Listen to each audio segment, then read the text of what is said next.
Hello, my fellow Australians. Now, obviously, some poor decisions were made last night. Things were done and said that can't be undone, and yet we live another day. And to the haters on Facebook, you can at least have one episode without a beard. It's quite cold here, so I'm going to cover up this majestic coif. Here we go, from angry lesbian to shouty old man in. It's quite the transformation, isn't it? But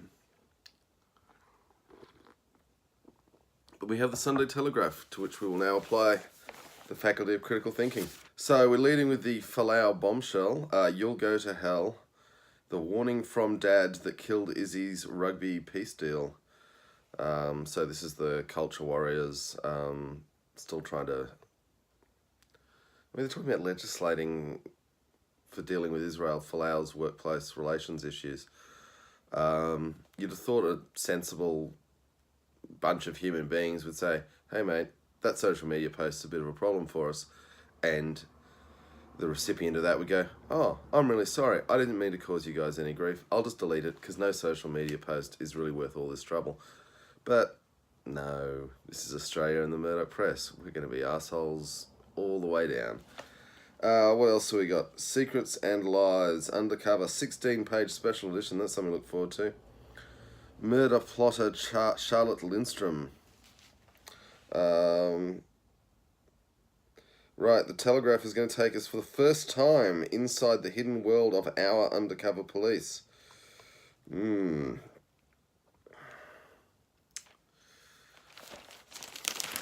you smell the bullshit? Oh. Right, we got ourselves a true crime wraparound that's actually advertising a podcast. The funny thing is, this thing can't decide whether it's actually an expose of a particular crime or just blow and smoke up the journalist's ass for being allowed to hang out by the police. So they're feeding him a line, aren't they? Drugs, porn, let's do crime together. Wow, and there's lots of really moody black and white. I can show it to you. Look at all that. Whoa. You know you're getting the good gear now, don't you? Your sad little life's being validated by gritty reporting. Life of an unlikely bikie. The heart-stopping moment. An agent fears his cover is blown. You're a effing cop. More Charlotte Lindstrom, I assume, because she's pretty and she apparently tried to hire a hitman. Good for her. Good for the tally. I'm glad they've got a good non-story to talk about crime and just recapitulate the past. So we're back to the real front page of the Sunday Telegraph, and some more Israel Folau. Already said everything I've really got to say there. The whole thing's a hideous beat up and people just being dickheads. Right, Wags banned for Aussie team. Australia's cricket wives and girlfriends are facing exclusion periods to prevent disruptions. There's something to be said every now and then, very rarely for the good old days, and one of them might be when a sporting team just packed its bags and went on tour and did its sport and left the families at home. But that time is no more. Right, apparently page 5 is worth going into the ABC's human resources decisions. The Telegraph is outraged that gender transition is going to allow for time off. I mean, it's not really anyone's business but the ABC and its employees, is it? Oh, another 2 pages of Israel Folau, people being dickheads, the Telegraph being egging them all on. What can you say about this? The headline is Court Told of Nightmare Allegations. Rollerblading Girls Abductor on Sex Register. Man accused of luring a 7-year-old girl. So, yeah, stranger danger. I mean, the guy looks a bit creepy weird, but could have just been dressing up for a costume party, and that's what they grabbed off Facebook. I don't know. Maybe he's on a sex offender register. He's probably a creepy weirdo, but I'm not saying the photos are proving anything. We got another page just of Karl Stefanovic and his ex-wife. I'm glad someone cares. I think even the Stefanovics are a bit sick of the whole thing, but the Telegraph needs another page, and here we are.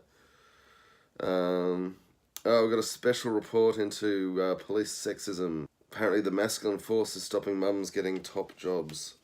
In amongst a plug for some headphones, literally, we're being informed that Neighbours is now serious drama. It's going for luggies. So as usual, there's quite a lot of distraction, and we're not talking about... I do bang on about this, but the trade war's not getting any better. The potential for war in the Middle East is ramping up, and if it goes off, we're going to be not on the side of the angels on that one. An exclusive by Amy Harris, who's a byline to watch for, I suspect, is telling the story of the complete garbage of how Andrew Goldsmith's being done down by the tax office because of a little administrative error. I got to tell you, I've worked in businesses where the tax office has come after them, and it's quite hard to be in any doubt about it. And I don't hold that against the tax office. They're just doing their jobs. I mean, they've got to get the money to pay the bills. Miranda Devine, page 19. Good God. Good life's a Shire thing in PM's vision of future. God.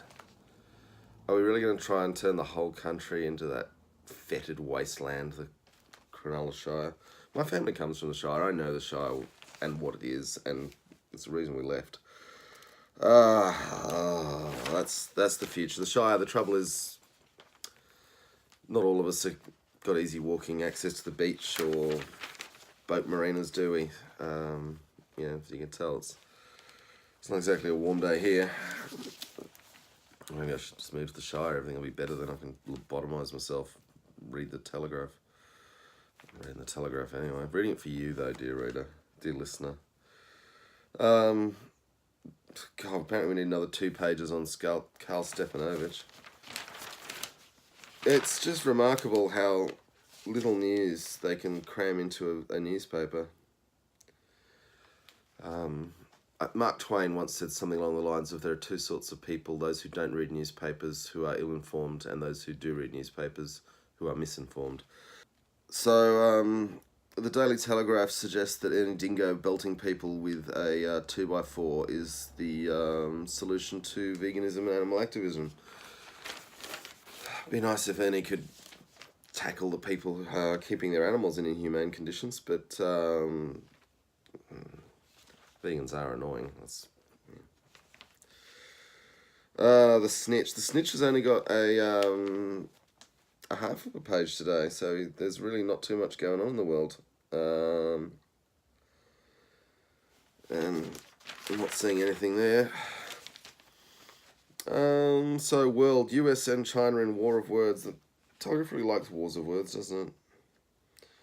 Fears over spike in whale deaths. A lot of dead whales washing up on US coast. I wonder if that's anything to do with climate change.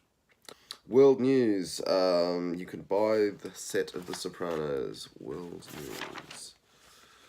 Right. And we're into the sport. So, we did 32 pages of distraction before we got to the complete distraction, because the thing about sport is, you could replace its economic value with a random number generator. I suppose the kiddies like running around on a Saturday morning and gets the parents out of the house, doesn't it?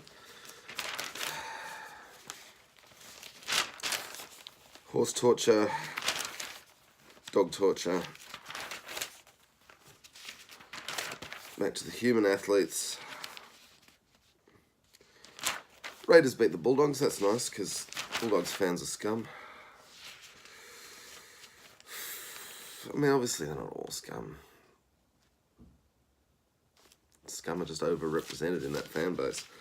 Look, I think the message we can take from the Telegraph is that everything is fine in the world, and you don't need to worry. Don't you worry about that, as J.B. Peterson would say. And carry on. So Jessica O'Halloran tells us, never you mind. There we go, just as I was saying. It's just don't worry your pretty little heads. Let the money men and women do what they want to do. They'll probably throw us a bone, won't they? Oh, the source. Right. What does Annika Smethurst, Linda Silmarlis and Miranda Wood have to tell us? Apparently Bill Shorten had an office party for his staff. And Christopher Pine said something about being a fixer quite a few years ago, and we're still padding out our columns with that. Right, Annika Smethurst tells us the coalition ticks the boxes. There's a lot of box ticking going on, isn't there? And just being more like the Shire. He's talking about the diversity in cabinet, which is fantastic, and congratulations to Ken Wyatt as the first Indigenous Minister for Indigenous Affairs. It would be nice if we could now set up a framework of self-determination rather than these things being gifts of Lord ScoMo to the benighted people. But, you got to start. Piers Ackerman is railing against leftists. I don't know if Piers has ever met a leftist, because the straw man leftist that he creates bears no resemblance to reality. But I guess when you've got a column in the Telegraph, reality doesn't come into it. Speaking of delusions, Peter Credlin is waging her own little war against Kristina Keneally. And, Kristina Keneally is not my favourite person either, but she's obviously not immensely popular out there in the wider public, but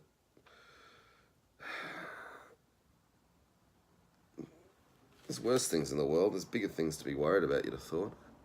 The editorial page is all about police.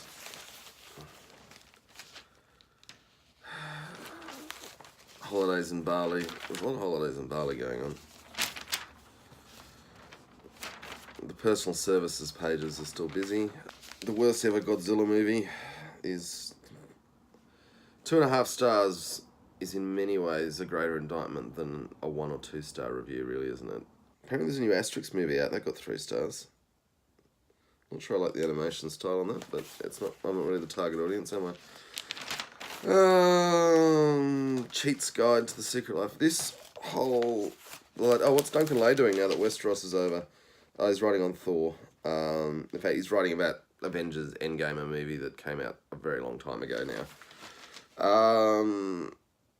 But I guess when Game of Thrones gone, Duncan Lay's really going to scrape the barrel, isn't he?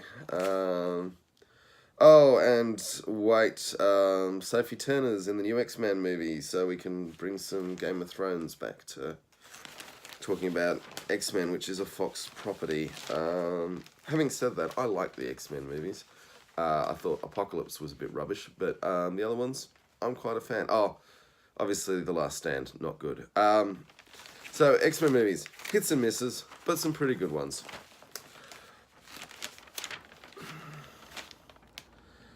Right, Annette Sharp tells us that style is the key to Albo's blue-collar prime.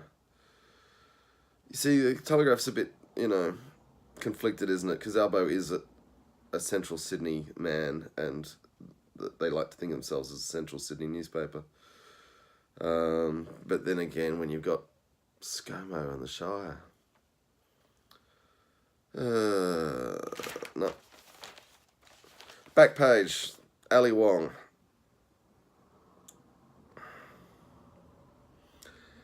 So, Ali Wong, Netflix. If you haven't seen it, go watch the specials. They're really awesome. Baby Cobra, I think. Anyway. Just Google Ali Wong, look her up on Netflix. She's really good, much funnier than me. But we are through this in record time because there's literally nothing in the paper. Nothing is happening in the world. Go back to sleep, Australia. The world isn't burning. So, enjoy your Sunday.